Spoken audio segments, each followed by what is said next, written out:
네, 여러분 안녕하십니까? 이번 시간 진로 결정 이렇게 라는 주제로 수업을 함께 진행할 김세희라고 합니다. 여러분이 이제 진학을 해야 되잖아요. 고등학교, 이제 중학교 3학년이시니까 진학을 해야 되는데, 사실 이런 진학의 개념은 우리가 고등학교를 선택하는 것 뿐만 아니라 대학을 선택할 때도 같은 고민을 하게 됩니다. 그래서 진로라는 것을 결정할 때 어떤 식으로 하면 좋은지 오늘 같이 한번 이야기 나눠볼게요. 제가 한 대학에서 강의를 지금 진행하고 있습니다. 대학생들을 만나서 수업을 하면서 학생들과 같이 고민을 하는데, 제가 만났던 어떤 학생들은, 사실은 제가 만나는 모든 대학생이 그렇다고 하면 그건 거짓말일 거고요. 제가 만났던 어떤 일부의 학생들은 이런 고민을 하더라고요.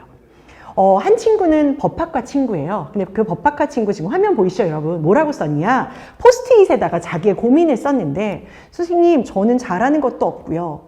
딱히 하고 싶은 것도 없고요. 관심이 있는 것도 없고요. 아직까지도 대학교 2학년인데 아직까지도 제가 뭘 해야 되는지 모르겠는 게 그게 고민이에요 라고 쓰시더라고요. 영문학과의 어떤 친구는요, 고등학교 때 생활기록부에 계속 영문학과 간다고 썼대요. 1학년 때도 영문학과, 2학년 때도 영문학과, 3학년 때도 영문학과. 그래서 생활기록부에 맞춰서 영문학과를 왔어요. 대학교 2학년이에요. 근데 영어 공부하고 싶지가 않대요. 근데 1학년이면 또 충분히 이해가 가요. 이제 뭐 적응도 못하고 아직은 자기 전공에 대해서 모르니까. 그런데 이미 2학년까지 올라와서 2학년 2학기 정도가 되면 자기가 이 전공을 통해서, 또는 전공이 진짜 아니면 내가 무엇을 다른 일을 해봐야 되겠다라는 고민을 할 법도 한데, 손을 딱 놓고 눈동자는 풀리고 저를 보고 있는 거죠. 어떻게 좀 해주세요, 선생님. 중학교 3학년 친구들 중에 이런 친구들이 있으면 우리가 보통 뭐라고 하냐? 야, 괜찮아. 대학 가면 다 나아져. 대학 가면 다 좋은 생각이 생겨. 사람들이 흔히 이런 얘기를 하는데, 저는 그런 얘기하는 거 되게 무섭다고 생각해요. 왜냐하면 대학을 가서 2학년, 3학년이 돼도 뭘 해야 될지 모르고 방황하는 청춘들이 정말 많이 되기 때문이에요. 우리 언니, 오빠들이 과연 진로에 대한 고민을 안 할까? 그게 아니더라는 겁니다. 그래서 내가 많은 대학생들을 만나면서 여기서부터 저의 고민이 시작됐어요. 과연 우리 대학생들 왜 이런 고민이 시작된 걸까? 왜 이런 고민 하게 된 걸까? 물론 그런 진로에 대한 미결정 상태에서 내가 고등학교에 들어가고 부모님이 시키는 대로 대학에 들어갔을 때 그 100%의 책임이 선생님, 부모님한테만 있어요? 그것도 아니죠. 그렇게 부모님 말씀 아무 생각 없이 따랐던 그 학생들도 분명히 문제는 있죠. 하지만 여기서 오늘 제가 여러분한테 꼭 얘기해주고 싶었던 건, 여러분의 부모님이 사셨던 그 시대와 앞으로 여러분이 살아갈 시대가 너무 다르다는 거예요. 보겠습니다, 여러분. 앞에 보이는 이 화면 속 드라마 혹시 보신 적 있으십니까? 여러분은 보신 적이 없다 하더라도 사실 이 드라마의 제목은 되게 유명하죠? 네, 뭐였습니까? 같이 한번 읽어볼게요. 응답하라 1988이란 드라마입니다.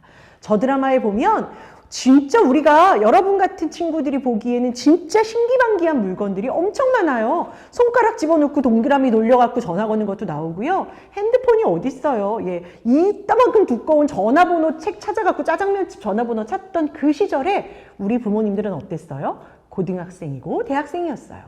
그래서 이 응답하라 1988의 드라마 주인공, 여주인공 혜리는요, 1988년이란 배경 속에 고등학교 2학년의 여학생이었었어요. 여고생이었어요. 자, 오늘 이 강의 듣고 나서요, 이 수업 듣고 나서 여러분의 엄마한테 한번 물어보세요. 엄마는 고등학교 2학년 때 몇 년도였어? 이렇게 한번 물어보시면 아마 선생님이 예측하기에 우리 엄마가 혜리보다 조금 한 2, 3년 늦게 고등학교를 들어가지 않았을까? 또는 비슷한 부모님은 혜리 때 고등학교 다니지 않았을까 싶은 생각이 듭니다. 외갓집 선생님이 혜리 얘기하는 거예요. 그 얘기는 뭐냐? 여러분의 부모님이 직업에 대해서 생각하고 직장에 대해서 생각할 때 여러분 부모님 세대의 직업 그래프는 지금 보시는 바와 같이 어때요? 아주 젊은 나이에 하나의 직장에 들어가서 대리되고 과장되고 차장되고 부장되고 이사되고 쭉 그래프를 그리다가 정년퇴직하는 거꾸로 U자 모양이죠, 여러분? 저렇게 평생 한 직장을 다니는 개념의 회사를 다니셨었다고요. 그러다 보니까 우리 엄마 아빠는 눈으로 봤어요. 옆집 아저씨, 뒷집 아저씨 보면서 뭘 봤어요? 아유, 직업 중요한 거 아니더라고요. 뭐가 중요해요? 직장이 중요해요. 직장 중에서도 뭐가 중요해요? 네, 좋은 회사요. 좋은 회사 어떤 회사입니까? 우리가 잘하는 회사요. 그래서 제가 한 대학에서 대학생들한테 수업을 하다가 자, 여러분 이렇게 질문했어요. 좋은 회사, 안 좋은 회사 어떻게 판단합니까? 그랬더니 연봉 많이 주는 회사요. 선생님 복리후생 좋은 회사요. 또 똑똑한 친구들은요. 선생님 워라벨입니다. 저녁이 있는 삶이요. 이렇게 얘기해요. 근데 어떤 되게 재밌는 친구가 손에 딱 대더니 뭐라고 그러는지 아십니까 여러분? 선생님 좋은 회사 우리 엄마가 이름 아는 회사. 선생님 안 좋은 회사 우리 엄마한테 얘기했는데 이름 모르는 회사. 맞아요 여러분. 삼성, LG, CJ, 포스코, 기아, 현대 우리 엄마 알아 몰라요? 집에 가서 물어보세요. 우리 엄마 다 알아요. 왜요? 맨날 TV 나오거든요. 그 회사는 우리 엄마가 안 봐도 알아요. 다 좋은 회사예요. 왜? 우리 뒷집 아저씨가요. 우리 옆집 아저씨가요. 우리 이모부가요. 그런 회사를 들어갔는데 연봉도 많이 받더라고요. 해외여행도 많이 가더라고요. 그래서 우리 엄마는 나한테 뭐라고 하냐? 야, 좋은 회사 들어가야 네가 성공하는 거야. 그리고 뭔지 알아? 좋은 회사를 들어가기 위해서는 우리 엄마 머릿속에 지금 앞에 보시는 화면 그대로예요. 좋은 회사 들어가려면 좋은 대학 들어가야죠. 남들보다 생기부 잘 써야죠. 성적 잘 받아야죠. 목표 있어야죠. 아유, 꿈 그게 뭐가 그렇게 중요해요. 일단 대학 들어가면 다 해결되는데요. 우리 엄마 머릿속에, 우리 아빠 머릿속에 사실 저 키워드가 되게 많아요. 우리나라 모든 부모님이 그래요. 거짓말이에요. 그건 거짓말이에요. 그건 선생님이 잘못된 거예요. 하지만 사실 대부분의 부모들은 이렇게 생각하면서 살아오신 분들이에요. 근데 이런 분들하고 우리가 뭐를 해요? 고등학교 진학을 상담해요. 대학교 진학을 상담해요. 그러니까 엄마 아빠가 내가 경험한 거 기준으로만 얘기해요. 사람이 그렇거든요. 자기가 경험한 거 가지고 얘기하거든요. 그래서 대학을 온 친구들한테 제가 물어보면 아니 엄마가 대학 오면 다 된다고 그랬는데요. 이제 와서 엄마 핑계, 이제 와서 아빠 핑계죠. 근데 저는 이제는 그런 얘기하고 싶지 않아요. 예, 실제로 여러분 지금 화면 보시면 글씨가 좀 작기는 하죠. 제가 한 신문 자료에서 실제 캡처해갖고 온 화면인데요.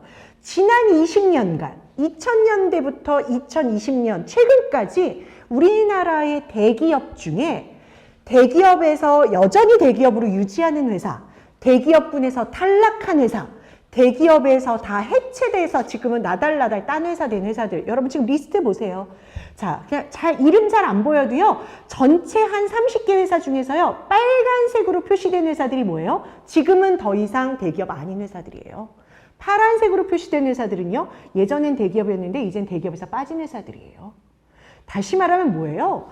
직장이라는 것, 회사라는 건 시대가 빨리 변하면 변할수록 언제 어떻게 흥망성쇠 바뀔지 모른다고. 근데 그냥 직장만 보고 나의 꿈을 찾아가던 친구들은 정말로 세상이 바뀔 때 내가 어떻게 따라가야 되는지 감을 잡지 못해요.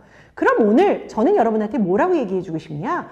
여러분의 부모님의 세대에 경험했던 그 직업의 그래프가 아니라 여러분이 만나게 될 직업의 그래프를 상상해 보자는 거예요. 이거 제가 머릿속으로 상상한 거 아니에요. 저 나름대로 꽤 괜찮은 사람이라 교육도 많이 받아요. 제가 교육 받아봤더니 우리들, 다시 말하면 지금의 16, 17의 친구들이 앞으로 10년, 20년 후에 만나게 될 직업세계의 그래프는 한 직장에 오래 다니다가 퇴직하는 게 아니라 굉장히 다양한 직업들을 만나게 될 거라는 거예요.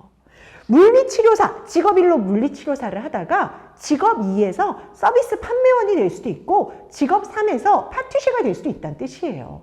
다만 이렇게 다양한 직업을 하되 직업과 직업 사이에 사람을 만나는 일이었다면 그런 공통점들이 새로운 직업을 만나더라도 훨씬 더 빠르게 적응하게 도와준다는 거죠. 여러분은 뛰어난 적응력을 가지고 다양한 직업들을 경험하는 사람들이 될 거예요. 따라서 앞에 화면 보시면 뭐예요? 직장보다 우리들은 직업이 훨씬 더 중요한 세상을 살게 될 것이고요. 따라서 기업이 유명한 기업이에요, 안 유명한 기업이에요가 중요한 게 아니라 내가 얼마나 다양한 분야의 전문성을 갖고 있느냐가 훨씬 중요한 기준이 될 거라는 겁니다. 따라서 여러분에게 저는 확실히 얘기할 수 있어요. 진로를 결정할 때 어떻게 해요? 이렇게 하시면 됩니다. 어떻게 합니까? 변화를 많이 많이 느끼고 많이 읽어 나가려고 노력하셔야 돼요. 세상이 얼마나 빨리 변하는지 다양한 정보들을 여러분이 보시면서 변화를 읽어 나가셔야 돼요. 근데 그 변화 중에서도요, 어떤 변화요? 우리의 기술, 우리의 컨텐츠, 이런 트렌드를 어떻게 바꾸고 있는지, 누가 바꾸고 있는지 여러분이 스스로 그 변화 읽어가는 능력들을 키우시다 보면 분명히 그 어떤 사람보다도 멋지게 자기 길을 선택해서 가실 수 있을 거라 선생님 믿습니다. 자, 그러면 트렌드에 맞는 단순히 그냥 우리가 알고 있는 일반계 고등학교를 들어가는 것보다 오히려 트렌드에 적합한 직업 교육을 할 수 있는 학교들을 여러분이 선택하는 것도 굉장히 좋은 진로 결정의, 진학 결정의 방법이 될 수 있다는 거 오늘 선생님이 한번 끝 이야기로 해주고 넘어가고 싶습니다. 오늘 진로 결정 이렇게 두 가지만 실천하는 여러분 되셨으면 좋겠습니다. 첫 번째 한번 같이 읽어볼까요? 새로운 제품, 기술을 볼 수 있어요. 근데 새로운 제품이나 기술을 보게 되면 어떻게 해요? 야, 되게 신기해 하고 넘어가는 게 아니라 한 번 더 그 제품의 이름을, 그 기술의 이름을 여러분이 인터넷 들어가서 찾아보시는 그런 수고로운 그런 노력들 해보시면 그 작은 차이가 여러분의 퀄리티를 다르게 만들 거라고 생각합니다. 두 번째 같이 읽어볼까요? 고등학교나 또는 대학을 우리가 선택할 때 이런 트렌드, 이런 기술에 맞는 교육을 하려면, 내가 그런 교육을 받으려면 과연 어떤 학교를 선택하면 좋지? 고민해 봅시다. 그냥 누가 시키니까 따라가는 그런 선택이 아니라 나 스스로 고민해 보는 그런 여러분 되셨으면 좋겠습니다. 오늘 수업 여기서 마무리하겠습니다. 수고하셨습니다.